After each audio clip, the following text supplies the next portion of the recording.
कानी बहू। किशोरी लाल जी के बेटे राघव की शादी की बात जगह जगह चल रही थी, लेकिन किशोरी लाल जी को कोई लड़की पसंद ही नहीं आती थी। और उसकी एक ही वजह थी, किशोरी लाल जी का लालची होना। उनको लड़की वालों से मोटा दहेज चाहिए था और इसी चक्कर में एक दिन वो एक बहुत पैसे वाले के घर अपने बेटे का रिश्ता लेकर पहुंचे।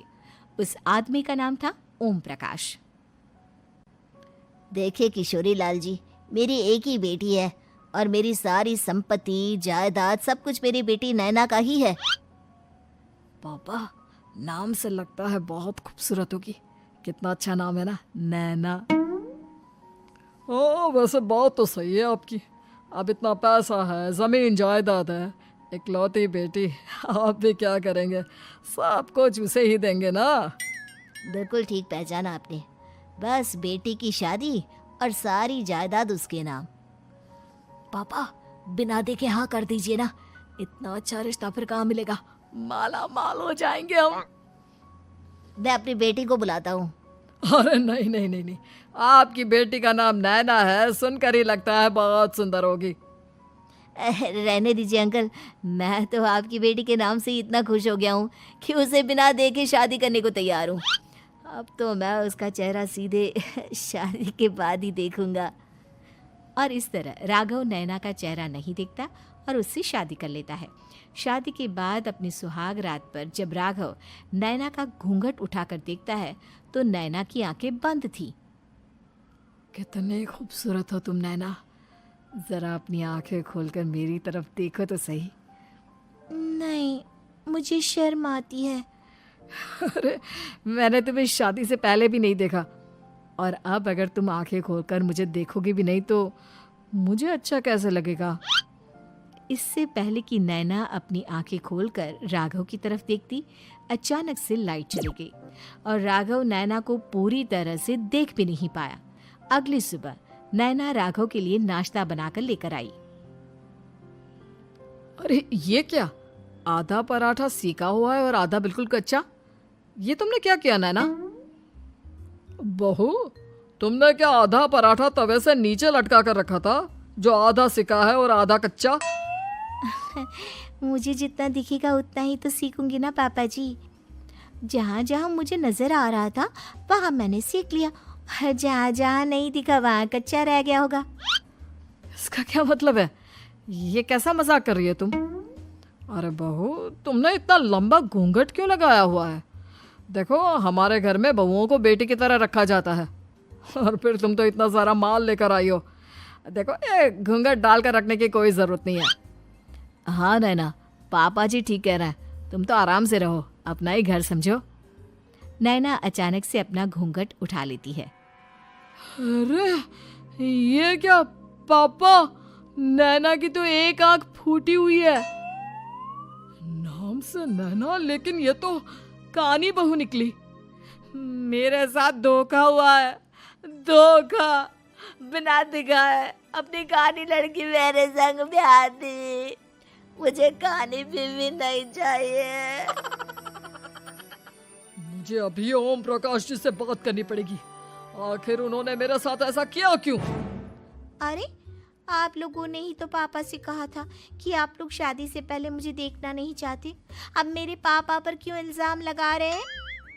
अरे लेकिन उन्हें बताना तो चाहिए था ना कि तुम कानी हो, एक आंख से तुम्हें दिखाई नहीं देता। किशोरी लाल और राघव नाराज होकर ओम प्रकाश को अपने घर बुलाते हैं। पापा जी, ये आपने क्या किया? शादी से पहले बताया क्यों नहीं कि नैना की आंखों में परेशानी है? अरे, आप ही ने तो लड़की देखने से मना कर दिया था। और लेकिन आप बता तो सकते थे। आपको तो हमारी बेटी की प्रॉपर्टी चाहिए थी, वो भी पूरी की पूरी। अब क्या हुआ अगर उसे आधा दिखाई देता है?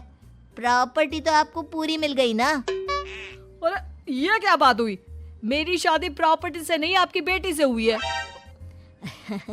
अब ये तो पहले सोचना चाहिए था, तब तो मेरी प्रॉपर्टी देखकर तुम्हारी जुबान लप लपा रही थी। लेकिन मैं कानी लड़की को अपनी बीवी बनाकर नहीं रख सकता। पापा, कुछ करिए ना आप। हाँ, करता हूँ। देखिए ओम प्रकाश जी, आप हमारे साथ ऐसा नहीं कर सकते। और तुम देखो, अगर तुमने मेरी बेटी से शादी तोड़ी ना, तो जो भी प्रॉपर्टी मैंने तुम्हें दी है वो तो पूरी की पूरी वापस ले ही लूँगा, और आधी प्रॉपर्टी तुम्हारी भी लूँगा। अरे मेरी आधी प्रॉपर्टी भला क्यों लेंगे आप? इसलिए क्योंकि मेरी बेटी को आधा नजर आता है और उसकी नज़र अभी तक तुम्हारी आधी जायदाद पर ही पड़ी है। अब तुम उसे घर से निकालोगे तो कुछ तो लेकर जाएगी ना। और अगर हम आपकी बेटी को अपने घर की बहू बना कर रखे तो? तो तुम्हारी पूरी प्रॉपर्टी तुम्हारी ही रहेगी, और जो मैंने तुम्हें दिया है ना, उसमें से बस मैं आधा लेकर जाऊंगा। अरे लेकिन अब आप अपनी दी हुई प्रॉपर्टी में से आधी वापस क्यों लेकर जाएंगे? अगर मैं आपकी बेटी को अपनी पत्नी बनाकर रखने को तैयार हूं तो? इसलिए ताकि भविष्य में अगर तुम मेरी बेटी को धोखा दो तो उसके पास कुछ तो रहे जो पति का हो। वैसे मेरे पास तो बहुत कुछ है, लेकिन अपने पति की कोई निशानी तो उसके पास होनी चाहिए ना। अब अगर तुमने मेरी बेटी को कानी कहा तो तुम्हें प्रॉपर्टी भी कानी ही मिलेगी, पूरी नहीं। जमाए राजा। किशोरी लाल और राघव समझ चुके थे कि वो बुरी तरह फंस चुके हैं और अब उनके पास वहां से निकलने का कोई चारा नहीं है। अब समझ में आया ना, लालच बुरी बला होती है। एक तो तुम्हें प्रॉपर्टी मिली, ऊपर से बीवी मिली, उसमें तुम्हें नखरे भी दिखाने हैं। आए बड़े, चुपचाप बैठो दोनों। कुछ दिनों के बाद नैना राघव की कार लेकर बाजार घूमने निकलती है और जब कार लेकर वापस आती है, ये क्या? एक तरफ से मेरी गाड़ी पूरी खराब हो चुकी है। लगता है तुमने मेरी गाड़ी को किसी दूसरी गाड़ी के साथ एक्सीडेंट किया है। अरे अरे कितना बड़ा नुकसान कर दिया तुमने बहू। वो क्या है ना पापा जी, मुझे एक आंख से दिखाई नहीं दे रहा था, सामने से गाड़ी आ रही थी। मुझे तो सिर्फ आधा ही दिखाई दिया और वो गाड़ी मेरी कार से रगड़ते हुए निकल गई। अब मैं क्या करूं बताओ? आप इसे ठीक कराने के पैसे कौन देगा? तुम्हारे पापा? तुमने मुझसे इस तरह से बात की? अभी रुको। नैना राघव की शिकायत ओम प्रकाश को कर देती है। देखो राघव, अब जो मेरी आधी प्रॉपर्टी तुम्हारे पास थी ना, उसमें से आधी और मैं लेकर जाऊंगा, क्योंकि तुमने मेरी बेटी को डांटा। अरे नहीं नहीं पापा जी, गलती हो गई, माफ कर दो। गलती की तो कोई गुंजाइश ही नहीं। अगली बार मेरी बेटी को डांटा तो बची हुई आधी में से आधी और ले जाऊंगा। लालच के चक्कर में हम दोनों ने बहुत बड़ी गलती कर दी बेटा।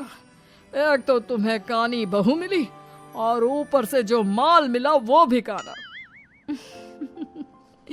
इस तरह राघव की हर एक गलती पर ओम प्रकाश उसकी प्रॉपर्टी का आधा आधा हिस्सा लेकर अपना सारा माल वापस ले गया और राघव को कानी बीवी से काम चलाना पड़ा। भाई लालच वाकई में बुरी बला है।